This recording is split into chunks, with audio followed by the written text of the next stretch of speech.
Big ബുക്കിൻ്റെ പുതിയ അധ്യായത്തിലേക്ക് സ്വാഗതം. ഇന്ന് ബിഗ് ബുക്ക് ചർച്ച ചെയ്യുന്നത് പകർച്ചവ്യാധികളെ പറ്റിയാണ്. ഒരുപക്ഷെ കൊറോണ കാലത്ത് മറ്റു പകർച്ചവ്യാധികളെ പറ്റി പറയുമ്പോൾ അവയെല്ലാം നിസ്സാരമാണെന്ന് തോന്നാം. എങ്കിലും അവ പ്രത്യക്ഷപ്പെടുന്ന ഓരോ ഘട്ടത്തിലും സമൂഹം ജാഗ്രതയോടെ തന്നെയാണ് നീങ്ങാറുള്ളത്. നാം ഇന്ന് നേരിടുന്ന അവസ്ഥ ഒരുപക്ഷെ മുൻപൊരിക്കലും അഭിമുഖീകരിച്ചിട്ടില്ല. 2018 പ്രളയം പോലെ മലയാളിയെ ബാധിക്കുന്നതും ബാധിച്ചുകൊണ്ടിരിക്കുന്നതുമായ മറ്റു പകർച്ചവ്യാധികളെ പറ്റിയാണ് ബിഗ് ബുക്ക് ഇന്ന് ചർച്ച ചെയ്യുന്നത്.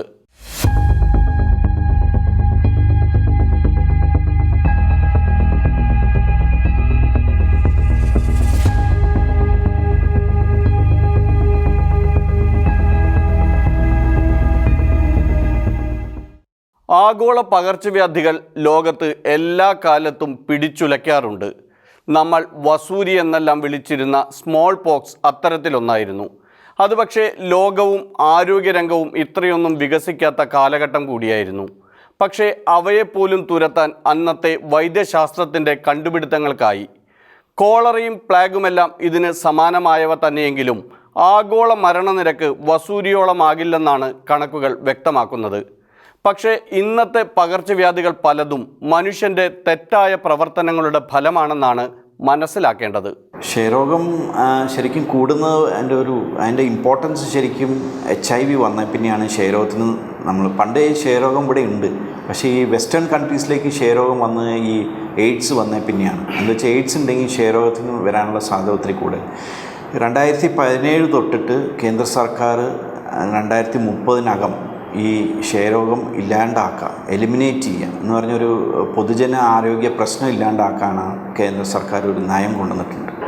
അതായത് ഏറ്റവും ലേറ്റസ്റ്റ് ടെക്നിക്കായിട്ടുള്ള CB-NAT ടെക്നിക്ക് എല്ലാ ഡിസ്ട്രിക്റ്റിലും അവൈലബിൾ ആക്കി അത് ടെസ്റ്റ് ചെയ്ത് എല്ലാ രോഗികളെയും നെറ്റിൽ രജിസ്റ്റർ ചെയ്യും. ആ രോഗികളെ ഒത്തിരി ഫോളോ അപ്പ് ചെയ്ത് ഇപ്പോൾ ഈ രോഗി ഇവിടുന്ന് ഈ തൃശ്ശൂർ ജില്ലയിൽ നിന്ന് വേറെ സ്റ്റേറ്റിലേക്ക് പോയാൽ പോലും ആ പേഷ്യൻറ്റിനെ ട്രേസ് ചെയ്ത് മൊത്തമായിട്ട് ട്രീറ്റ്മെൻറ്റ് കൊടുക്കുക. നമ്മുടെ പ്രതീക്ഷ ഈ ക്ഷയരോഗം എന്നുള്ളത് 2030 ആകുമ്പോഴേക്കും 10 കൊല്ലം കൊണ്ട് ഇതില്ലാണ്ടാക്കും എന്ന് പറഞ്ഞാൽ ഒരു പബ്ലിക് ഹെൽത്ത് പ്രോബ്ലം ഇല്ലാണ്ടാക്കും എന്നുള്ള ഒരു വലിയൊരു മുൻ സ്റ്റെപ്പ് എടുത്തിരിക്കുകയാണ് കേന്ദ്ര സർക്കാർ. ഇന്ത്യയിലും കേരളത്തിലും പ്രധാനമായി സാധാരണ കണ്ടുവരുന്ന പകർച്ചവ്യാധികൾ ഡെങ്കിയും ഹെപ്പറ്റൈറ്റിസ് A, B, ക്ഷയം, മലേറിയ, ന്യൂമോണിയ, ചിക്കൻഗുനിയ, എലിപ്പനി എന്നിവയുമാണ്. HIV ഇതിൽ നിന്ന് വ്യത്യസ്തമായി നിൽക്കുന്ന ഒന്നാണ്. എന്നാൽ നാം ആട്ടിയോടിച്ചവയെന്ന് പറഞ്ഞിരുന്ന പല പകർച്ചവ്യാധികളും തിരിച്ചെത്തിക്കൊണ്ടിരിക്കുകയാണ്. കുഷ്ഠവും ക്ഷയവും പ്ലാഗും കോളറയുമെല്ലാം അവയിൽ ചിലതു മാത്രം.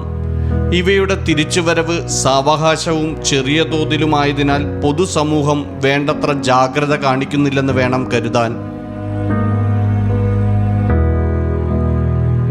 ഇപ്പോൾ പൊതുവെ വേനൽക്കാലം എന്ന് പറയുമ്പോൾ ചൂട് കൂടുതലുള്ള സമയവും പിന്നെ അതുപോലെ വെള്ളത്തിൻ്റെ ഒരു സ്കെയർസിറ്റി ഒക്കെ വരാൻ സാധ്യതയുണ്ട്. അപ്പോൾ ഈ പറഞ്ഞ പോലെ ഹെപ്പറ്റൈറ്റിസ് A അതൊക്കെ സാധാരണ വെള്ളത്തിൽ കൂടെ പകരുന്ന ഒരു തരം അസുഖമാണല്ലോ. അപ്പോൾ തന്നെ ഈ വെള്ളം പ്രോപ്പർലി തിളപ്പിക്കാതെ, അതായത് ഹെപ്പറ്റൈറ്റിസ് A വൈറസിൻ്റെ പ്രത്യേകത എന്താണെന്ന് വെച്ചാൽ അത് സാധാരണ ഒരു ടെമ്പറേച്ചറിൽ നമ്മൾ തിളപ്പിക്കുമ്പോൾ അത് നശിക്കത്തില്ല ഫുള്ളായിട്ട്. അപ്പോൾ അതുകൊണ്ട് തന്നെ അത് നമ്മൾ ഒരു 15 മിനിറ്റെങ്കിലും റോളിംഗ് ബോയിലിംഗ് ചെയ്താൽ മാത്രമാണ് ശരിക്കും ആ അണുക്കൾ നശിക്കത്തുള്ളൂ. അതുപോലെ ക്ലോറിനേഷനും, സാധാരണ ക്ലോറിനേഷനിൽ ഹെപ്പറ്റൈറ്റിസ് A വൈറസ് ചത്തുപോകത്തില്ല. അപ്പം അതിനും സൂപ്പർ ക്ലോറിനേഷനൊക്കെ വേണം. അപ്പോൾ ഇതൊക്കെ എത്രമാത്രം ആൾക്കാർ ബോധവൽക്കരണം നടത്തിയിട്ടുണ്ടെന്ന് നമുക്കറിയത്തില്ല. അപ്പോൾ അതിൻ്റെ ഒരു ഇഷ്യൂസ് കാരണമാണ് ഇതിൻ്റെ ഒരു റേറ്റ് ഓഫ് ഇൻഫെക്ഷൻ കൂടാനുള്ള ഒരു റീസണായിട്ട് നമുക്ക് കാണാൻ പറ്റും. അതുപോലെ തന്നെ ഈ വേനൽക്കാലം വരുമ്പോഴാണ് ആൾക്കാർ കൂടുതലും പുറത്തുനിന്നുള്ള വെള്ളം യാത്രയൊക്കെ ചെയ്ത് ചൂടത്ത് വരുമ്പോൾ വെള്ളമൊക്കെ പുറത്തുനിന്ന് കുടിക്കാനുള്ള സാധ്യതകൾ കൂടുതലായതുകൊണ്ടാണ് ഈ ഹെപ്പറ്റൈറ്റിസ് Aയുടെ ഔട്ട്ബ്രേക്ക് വേനൽക്കാലത്ത് കുറച്ച് കൂടുതലായിട്ട് വരുന്നത്. അതേപോലെ തന്നെ ഈ വൈറൽ എക്സാന്തമാറ്റസ് ഫീവേഴ്സ്, അതായത് മീസിൽസ്, ചിക്കൻ പോക്സ് അങ്ങനത്തെയൊക്കെ അതൊക്കെ ഇപ്പോൾ വളരെയധികം കുറഞ്ഞിരിക്കുന്ന ഒരു സമയമാണ്.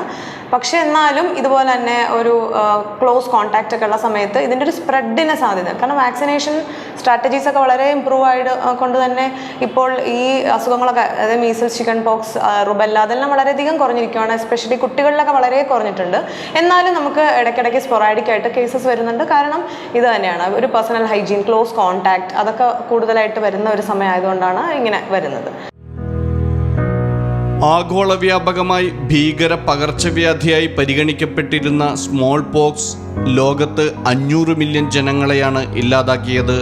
എന്നാൽ ആധുനിക വൈദ്യശാസ്ത്രം ഇത്രമേൽ പുരോഗമിച്ചിട്ടും പല പകർച്ചവ്യാധികളെയും നിയന്ത്രിക്കാനോ ഇല്ലാതാക്കാനോ കഴിയുന്നില്ല. ഓരോ വർഷവും ഇത്തരം പകർച്ചവ്യാധികൾ കേരളത്തിൽ മാത്രം ഇല്ലാതാക്കുന്നത് എത്ര ജീവനുകളാണ്? ഇതിനെന്താണ് ശാശ്വതമായ പ്രതിവിധി?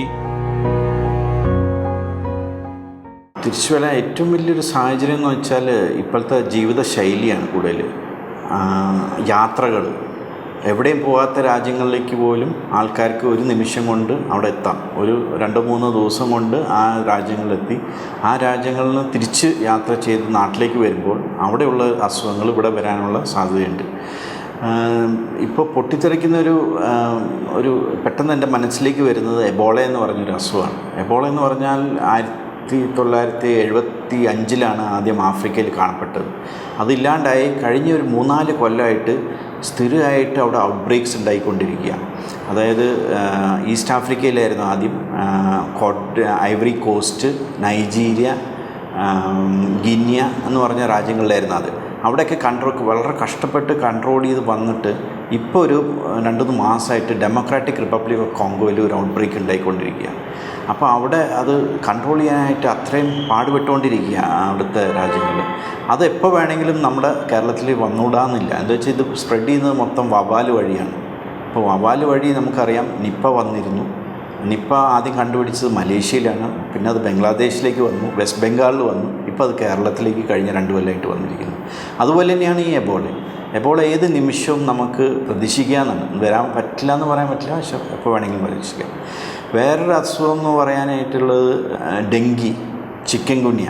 ഇതൊക്കെ 2007 മുതൽ കേരളത്തിൽ ഒത്തിരി കേസുകൾ വന്നുകൊണ്ടിരിക്കുന്നു.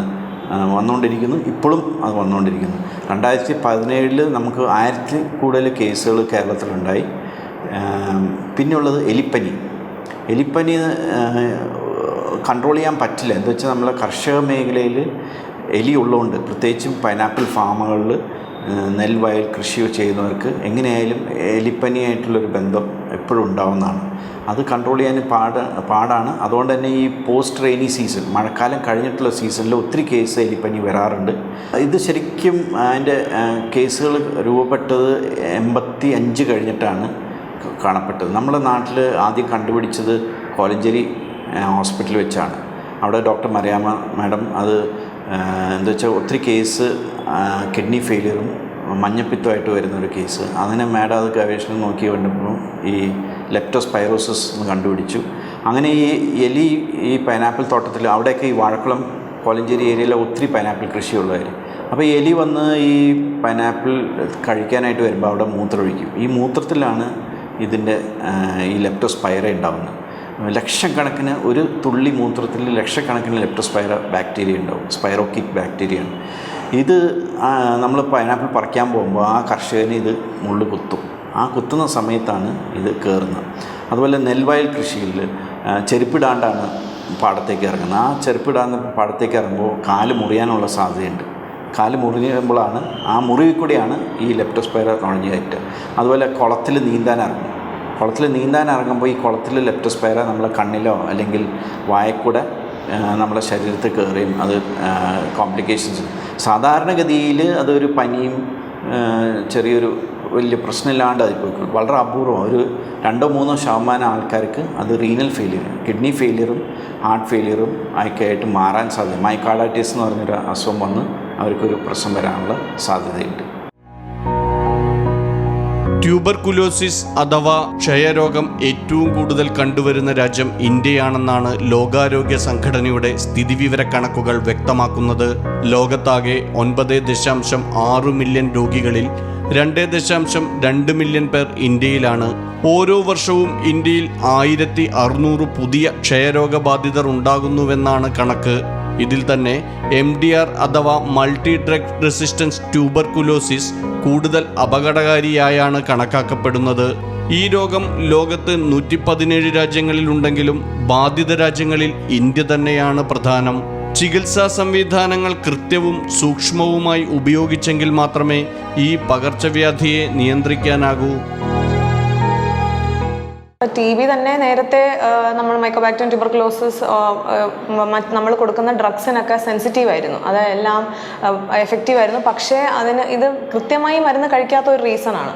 ആൾക്കാർ ഇത് കൃത്യമായി മരുന്നുകൾ കഴിക്കുകയും എല്ലാം സ്ട്രിക്റ്റായിട്ട് ഫോളോ ചെയ്യുകയും ഒക്കെ, നമ്മുടെ ഹെൽത്ത് അഡ്വൈസസ് ഒക്കെ സ്ട്രിക്റ്റായിട്ട് ഫോളോ ചെയ്യുവാണെങ്കിൽ ഈ പറഞ്ഞ ഇതൊക്കെ വളരെയധികം കുറയ്ക്കാൻ പറ്റും. പക്ഷെ ഇപ്പം എന്താ സംഭവിക്കുന്നതെന്ന് വെച്ചാൽ പല കാരണങ്ങൾ കൊണ്ടും ആൾക്കാർ പ്രോപ്പർ എഡ്യൂക്കേഷൻ ഇല്ലാത്തതുകൊണ്ടായി, ഹെൽത്ത് അവയർനെസ് ഇല്ലാത്തതുകൊണ്ടായിരിക്കാം, whatever, എന്ത് കാരണം കൊണ്ടാണേലും ഇത് മരുന്ന് കഴിക്കുന്നതിൽ അലംഭാവമോ എന്തായിരിക്കാം, അതുകൊണ്ട് ഈ മരുന്നുകൾക്കെതിരെ ഈ മൈക്കോബാക്ടീരിയം റെസിസ്റ്റൻ്റ് ആയിക്കൊണ്ടിരിക്കുകയാണ്.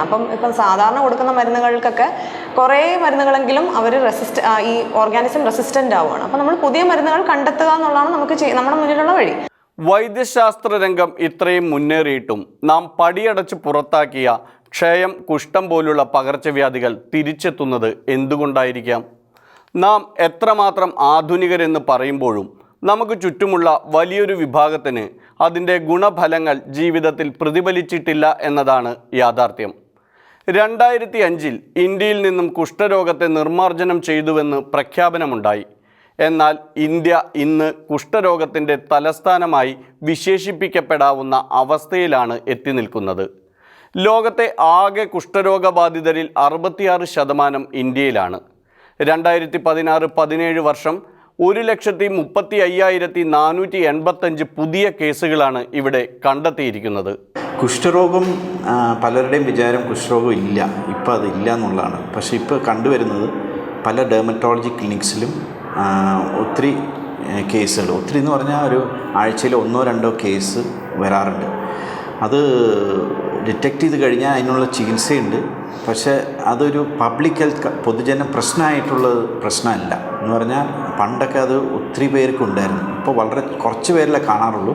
പക്ഷേ അതൊരു നെഗ്ലക്റ്റ് ആയിക്കൊണ്ടിരിക്കുക എന്ന് പറഞ്ഞാൽ ഡോക്ടർമാരുടെ ഇടയ്ക്ക് പോലും കുഷ്ഠരോഗമില്ല എന്നുള്ളൊരു ഇതിലേക്ക് വന്നുകൊണ്ടിരിക്കുകയാണ്. അതുകൊണ്ട് അതിനുള്ള അവയർനെസ് കൂട്ടാനും എനിക്കൊന്ന് കേന്ദ്ര സർക്കാരും സ്റ്റേറ്റ് ഗവൺമെൻറ്റും ഒത്തിരി സ്റ്റെപ്സ് മുന്നോട്ടെടുത്തിട്ടുണ്ട് ഇതിനെക്കുറിച്ച് കൂടുതൽ ബോധവൽക്കരണം കൊടുക്കാനായിട്ട്.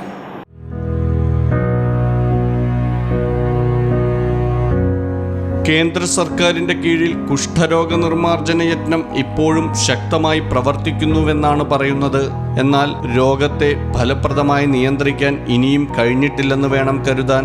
കാരണം അത്രയധികമാണ് ഓരോ വർഷവും ഈ രോഗം കണ്ടെത്തുന്നവരുടെ എണ്ണം.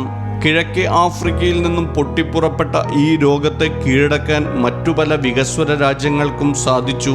എന്നാൽ രോഗത്തെ നിർമ്മാർജ്ജനം ചെയ്തുവെന്ന് 14 വർഷം മുൻപ് ഇന്ത്യ പ്രഖ്യാപനം നടത്തിയെങ്കിലും ഇനിയും നിയന്ത്രണ വിധേയമല്ലെന്ന് വേണം കണക്കുകളിലൂടെ മനസ്സിലാക്കാൻ. ഓരോ സീസണിലും കേരളത്തിൽ വന്നെത്തുന്ന പകർച്ചവ്യാധികളാണ് നമ്മുടെ ആരോഗ്യമേഖലയ്ക്കും പൊതുസമൂഹത്തിനും വെല്ലുവിളി ഉയർത്തുന്നത്.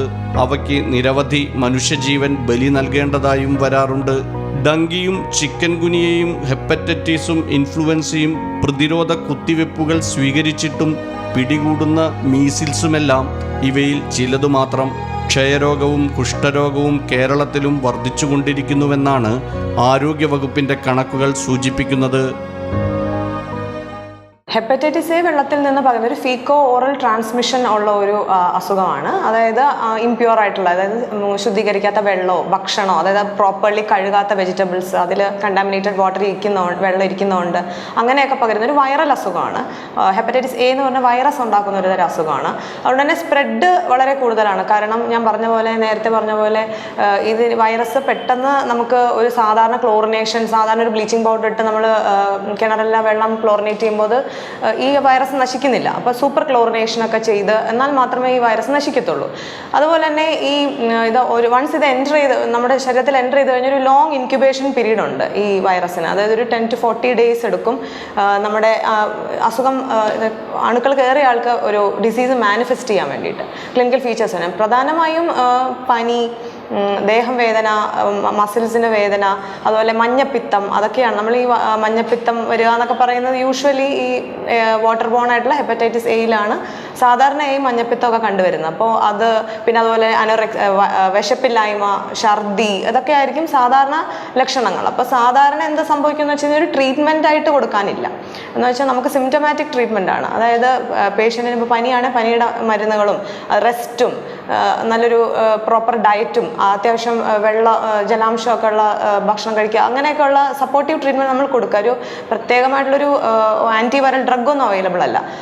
അതുകൊണ്ട് തന്നെ ഈ അസുഖം വരുമ്പോൾ നമ്മൾ അത് പ്രിവെൻറ്റ് ചെയ്യാന്നുള്ള, അസുഖത്തിനെ പ്രിവെൻറ്റ് ചെയ്യാന്നുള്ള, എപ്പിഡമിസിറ്റി പ്രിവെൻറ്റ് ചെയ്യാന്നുള്ളതാണ് നമ്മൾ ചെയ്യേണ്ട ഒരു കാര്യം. HIV കണക്കുകൾ പരിശോധിക്കുമ്പോൾ അല്പം ആശ്വാസത്തിന് വകയുണ്ടെന്ന് വേണമെങ്കിൽ പറയാം.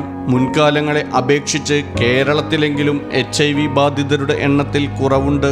കേരളത്തിൽ പുതിയ കണക്കുകൾ പ്രകാരം 890 HIV ബാധിതർ മാത്രമാണുള്ളത്. 2016, 17, 2010 എന്നീ വർഷങ്ങളിൽ ഈ സംഖ്യ കൂടുതലായിരുന്നു. 2016 1444 HIV ബാധിതരായിരുന്നത് 2017 1301 കുറഞ്ഞു. എന്നാൽ 2.1 മില്യൺ ജനങ്ങൾ HIV പകർച്ചവ്യാധിയുമായി ഇന്ത്യയിൽ ജീവിക്കുന്നുണ്ടെന്നാണ് കണക്കുകൾ പറയുന്നത്. മണിപ്പൂരും ആന്ധ്രാപ്രദേശുമാണ് ഏറ്റവും അധികം HIV ബാധിതരുള്ള ഇന്ത്യൻ സംസ്ഥാനങ്ങൾ. നിപ്പയും ചെള്ളുപനിയും എലിപ്പനിയും മറ്റു വയറിളക്ക രോഗങ്ങളുമെല്ലാം ഇടയ്ക്കിടെ വന്നുപോകുന്നു. ഒരിക്കലും കേട്ടുകേൾവിയില്ലാത്ത പുതിയ വൈറസുകൾ ജന്മമെടുക്കുകയും സമൂഹത്തെ ഗ്രസിച്ച് നശിപ്പിക്കുകയും ചെയ്യുന്നു. ഒന്നിന് മരുന്ന് കണ്ടെത്തുമ്പോൾ പുതിയ തരത്തിൽ മറ്റൊന്ന് പ്രത്യക്ഷപ്പെടുന്നു. കൈസനൂർ ഫോറസ്റ്റ് ഡിസീസ് എന്ന് പറഞ്ഞ കുരങ്ങുപനി അത് കണ്ടുപിടിച്ചത്, അത് ആദ്യമുള്ളത് കൈസനൂർ ഫോറസ്റ്റ് എന്ന് പറഞ്ഞാൽ ഷിമോഗ ഫോറസ്റ്റ് എന്ന് പറഞ്ഞാൽ കർണാടകയിലാണ് ആദ്യം കണ്ടുപിടിച്ചത്. അത് 1986 ആ കാലഘട്ടത്തിൽ അവിടെ കുറേ മരണങ്ങളുണ്ടായി. പക്ഷെ കഴിഞ്ഞ കുറച്ച് നാളായിട്ട് നമ്മളെ വയനാടുകളിൽ അവിടെ കുരങ്ങുപനി പടരുന്നുണ്ട്. ഈ കുരങ്ങുപനീൻ്റെ ആദ്യത്തെ ഒരു നമുക്ക് സൂചന കിട്ടുന്നതെന്ന് വെച്ചാൽ കുറേ കുരങ്ങൾ ചത്തു കിടക്കുന്നുണ്ടാവും കാട്ടിൽ പോകുമ്പോൾ. അപ്പോൾ ഈ ആദിവാസികളും കാട്ടിൽ ജീവിക്കുന്നവരും ഈ വിറക് വെറുക്കാൻ പോകുമ്പം ഈ കുരങ്ങ് ചത്തു കിടക്കുന്ന കണ്ട അതൊരു വാർണിംഗ് സൈനാണ്. അപ്പോൾ ഇത് പടരുന്ന ഒരു ചെറിയൊരു ഹാർട്ട് ടിക്ക് എന്ന് പറയുന്ന ചെറിയൊരു ഒരു ചെള്ള് പോലത്തെ ഒരു സാധനത്തിൽ കൂടെ കുരങ്ങിൽ കാണുന്ന ഈ ചെള്ള് നമ്മളെ കടിക്കുമ്പോഴാണ് ഇത് വരുന്നത്. പക്ഷെ ഇത് മനുഷ്യരിൽ നിന്ന് വേറെ മനുഷ്യർക്ക് പകരില്ല. അതുകൊണ്ട് ഇത് ഒരു വൈറസ് ഡിസീസാണ്. അതാണിപ്പം കഴിഞ്ഞ 2-3 മാസമായിട്ട് ഇപ്പോൾ വയനാട്ടിൽ ഒരു 5-10 കേസ് റിപ്പോർട്ട് ചെയ്യുന്നുണ്ട്. കേരളത്തിൽ മഴക്കാല പൂർവ്വരോഗങ്ങളും മഴക്കാല രോഗങ്ങളും സർവ്വസാധാരണമാണ്. എല്ലാ മഴക്കാലത്തും എലിപ്പനിയും ഡെങ്കിയും ചിക്കൻ ഗുനിയയും മഞ്ഞപ്പിത്തവുമെല്ലാം ബാധിച്ചവരാൽ സംസ്ഥാനത്തെ ആശുപത്രികൾ നിറഞ്ഞു കവിയും. കുറേ പേർ രക്ഷപ്പെടും, കുറച്ചുപേർ മരിക്കും. 2018 സെപ്റ്റംബർ വരെയുള്ള കണക്കുകൾ പരിശോധിക്കുമ്പോൾ 19 ലക്ഷത്തിലധികം പേരാണ് ഈ 8 മാസത്തിനുള്ളിൽ വിവിധതരം പകർച്ചപ്പനികൾ ബാധിച്ച് ആശുപത്രികളിലെത്തിയത്. ഇവരിൽ 193 പേർക്ക് ജീവൻ നഷ്ടമാകുകയും ചെയ്തു. ഭക്ഷണം, വെള്ളം എന്നിവയിലൂടെയാണ് പലപ്പോഴും പകർച്ചവ്യാധികളെത്തുന്നത്. എലിയും കൊതുകുകളുമെല്ലാം പകർച്ചവ്യാധികളുമായി എന്നും മലയാളിയുടെ വീടിനകത്തുണ്ട്. കൃത്യമായ മാലിന്യ നിർമ്മാർജ്ജന സംവിധാനങ്ങളുടെ അഭാവവും ശുചിത്വമില്ലായ്മയുമെല്ലാം പകർച്ചവ്യാധികളെ ക്ഷണിച്ചു വരുത്തുന്നുണ്ട്. മൺസൂൺ ഡിസീസിൽ ഏറ്റവും പ്രധാനമായും സ്പ്രെഡ് ചെയ്യുന്ന ഒരു അസുഖം തന്നെയാണ് ഡെങ്കിപ്പനി. ഡെങ്കിപ്പനി പരത്തുന്ന ഈഡിസ് ഈജിപ്തി കൊതുകുകളാണ്. കൊതുക് നശീകരണം തന്നെയാണ് അതിൻ്റെ മെയിൻ ഒരു സ്റ്റെപ്പ് ടുവേർഡ്സ് അതിൻ്റെ ഒരു പ്രിവെൻഷൻ എന്ന് പറയുന്നത്. അപ്പോൾ ഇതിൻ്റെ എല്ലാ കാരണങ്ങളും ഇതിനൊരു റീസണാണ്. അതായത് ആൾക്കാരുടെ അവയർനെസ്, ഇപ്പം നമ്മൾ മാക്സിമം അവയർനെസ് കൊടുക്കാൻ ശ്രമിച്ചാലും ഇതൊക്കെ എന്ന് വെച്ചാൽ ഈ വെള്ളം കെട്ടിക്കിടക്കുന്ന സ്ഥലങ്ങളില്ലാതാക്കുക, വീടിന് ചുറ്റും വൃത്തിയായി സൂക്ഷിക്കുക, വീടും പരിസരമൊക്കെ വൃത്തിയായി സൂക്ഷിക്കുക, അങ്ങനെയുള്ള ആർട്ടിഫിഷ്യൽ കളക്ഷൻസ് ഓഫ് വാട്ടർ, ചിരട്ട, മുട്ടത്തോട് അങ്ങനെയുള്ളതിലൊക്കെ മഴവെള്ളം കെട്ടി നടക്കുന്നതൊക്കെ ഈ ഈഡിസ് കൊതുകുകൾ മുട്ടയിട്ട് പെരുകാൻ സാധ്യതയുള്ള ഒരു ഇതാണ്.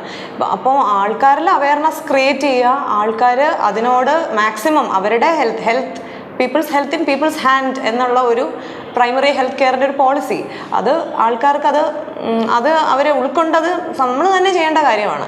അപ്പം ആരോഗ്യവകുപ്പും അല്ലെങ്കിൽ നമ്മൾ ഡോക്ടർമാരും ചെയ്യുന്നത് അവരുടെ പാർട്ട് ചെയ്യുന്നു. അതായത് അവയർനെസ് കൊടുക്കുന്നു, എങ്ങനെയാണ് അത് പ്രിവെൻറ്റ് ചെയ്യണമെന്നുള്ള ബോധവൽക്കരണം അവർക്ക് കൊടുക്കുന്നു.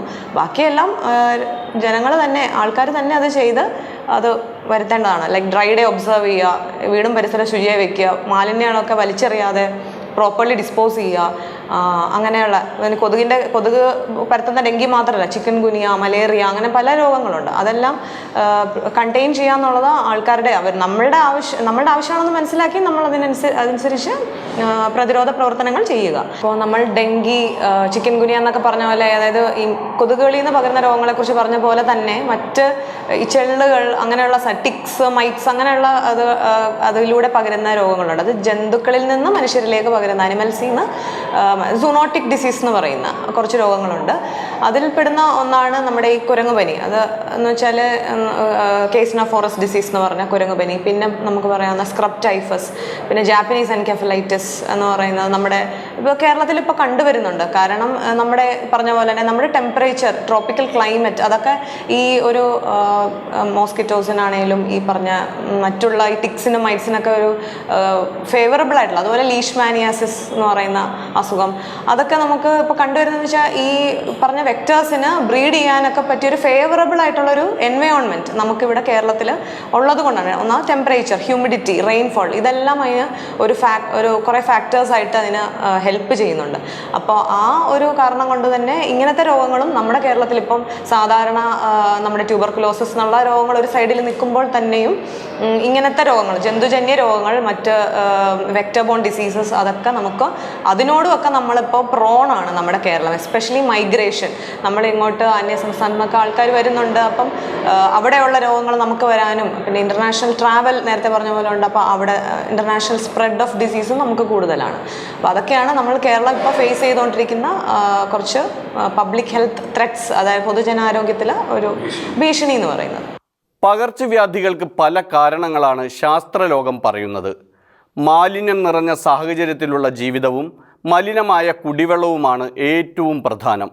എന്നാൽ കൊറോണ പോലുള്ള രോഗങ്ങൾ അതിൽ ഉൾപ്പെടുന്നില്ല. വായുവിലൂടെ വ്യാപിക്കുന്ന ഇത്തരം വൈറസ് രോഗങ്ങളെ നിയന്ത്രിക്കാൻ കൂടുതൽ ജാഗ്രത ആവശ്യമാണ്. പക്ഷേ മലയാളിയെ എല്ലാ വർഷവും പിടികൂടുന്ന പകർച്ചവ്യാധികൾ അത്തരത്തിൽ ഉള്ളവയേയല്ല. അതുപോലെ തന്നെ ക്ഷയരോഗബാധിതരുടെയും കുഷ്ഠരോഗബാധിതരുടെയും എണ്ണം വർദ്ധിക്കുമ്പോൾ നാം ആരോഗ്യമേഖലയിൽ നേടിയെന്ന് പറയുന്ന മികവ് എന്താണ് എന്നുള്ള ചോദ്യമുയരും. പണ്ടുകാലത്ത് തന്നെ നിർമ്മാർജ്ജനം ചെയ്തുവെന്ന് പറഞ്ഞിരുന്ന ഇത്തരം പകർച്ചവ്യാധികൾ ഇക്കാലത്ത് വീണ്ടും എത്തുന്നതും വർദ്ധിക്കുന്നതും എന്തുകൊണ്ടാണ്? ഇന്ത്യയിൽ വീണ്ടും കോളറയും പ്ലാഗും പോലും തിരിച്ചുവരവിനൊരുങ്ങുന്നത് ഞെട്ടിക്കുന്നതാണ്. ആധുനിക വൈദ്യശാസ്ത്രവും ശാസ്ത്രവുമെല്ലാം ഇത്രയേറെ മുന്നോട്ട് കുതിച്ചിട്ടും നാം എന്തുകൊണ്ടാണ് ഈ പഴയ രോഗങ്ങളുടെ പിടിയിൽ നിന്നും മുക്തി നേടാത്തത്? ചോദ്യങ്ങൾ ഉയരേണ്ടതാണ്. ബിഗ് ബുക്കിൻ്റെ ഈ അധ്യായം ഇവിടെ പൂർണ്ണമാകുന്നു. എല്ലാവർക്കും നന്ദി, നമസ്കാരം.